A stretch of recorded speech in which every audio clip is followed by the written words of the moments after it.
بسم اللہ الرحمن الرحیم۔ نماز جماعت کے متعلق ہماری گفتگو جاری تھی کہ کب اور کس وقت نماز جماعت میں ایک شخص شامل ہو سکتا ہے۔ آیت اللہ سستانی منہاج الصالحین کی پہلی جلد مسئلہ نمبر 794 میں لکھتے ہیں کہ ایک بندہ ایک شخص اس وقت اور ایسے مکان اور جگہ پہ حاضر ہو کہ وہاں جماعت ہو رہی تھی، پس اس شخص نے امام کو رکوع کی حالت میں دیکھا کہ وہ رکوع میں ہے، اور اس شخص کو اس بات کا خوف ہے کہ اگر میں صف تک لوگوں کے ساتھ کھڑا ہوں گا اور ملوں گا تو امام اپنا سر رکوع سے اٹھا لے گا، تو یہ شخص جہاں بھی کھڑا ہے وہیں پہ تکبیرۃ الاحرام کہے گا اور اسی جگہ پہ رکوع بھی کر لے اور ذکر بھی پڑھ لے، اس کے بعد پھر رکوع کی حالت میں بھی چلنا شروع کر دے، یا پھر رکوع کرنے کے بعد کھڑا ہو جائے گا اور چل کر نماز جماعت کے صف سے ملحق ہو جائے اور شامل ہو جائے، یا پھر صبر کرے، اسی جگہ پہ سجدہ بھی کر لے امام کے ساتھ۔ جب 2 سجدے امام کے ساتھ کر لیے تو اب امام اگلی رکعت کے لیے کھڑا ہوگا، تو یہ بھی کھڑا ہو کر امام کے ساتھ آگے چل کر جماعت کے صف میں شامل ہو جائے، یہ بھی درست ہے۔ لیکن یہاں پر یہ سوال بھی آتا ہے کہ اگر مسجد اس طرح سے بنی ہوئی ہے کہ جب بندہ مسجد میں داخل ہو یا صفوں کی سائڈ ہوتی ہے یا پھر آنے والا اگلی صف سے داخل ہوتا ہے،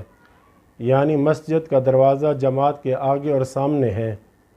پھر اس صورت میں مقتدی امام کے ساتھ کیسے شامل ہوگا؟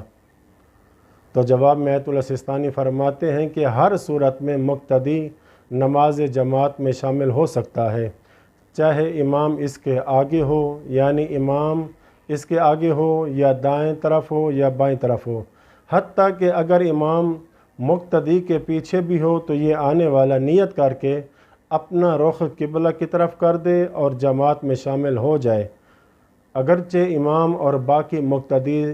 سب اس کے پیچھے ہوں تو بھی اس کی نماز جماعت درست ہے،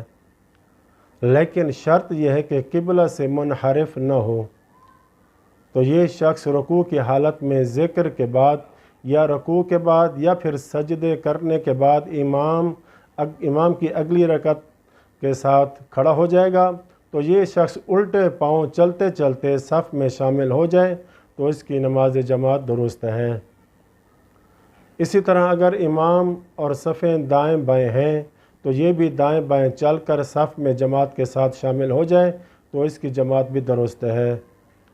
لیکن چلتے وقت قبلہ سے منحرف نہ ہو۔ اور دوسرا یہ کہ اس کے اور جماعت کے درمیان کوئی مانع بھی موجود نہ ہو، یعنی کوئی رکاوٹ بھی نہ ہو۔ اور تیسری بات یہ کہ مقتدی آنے والا اتنا دور بھی عرفاً نہ ہو کہ کہنے والے کہیں کہ یہ تو بہت دور ہے جماعت سے۔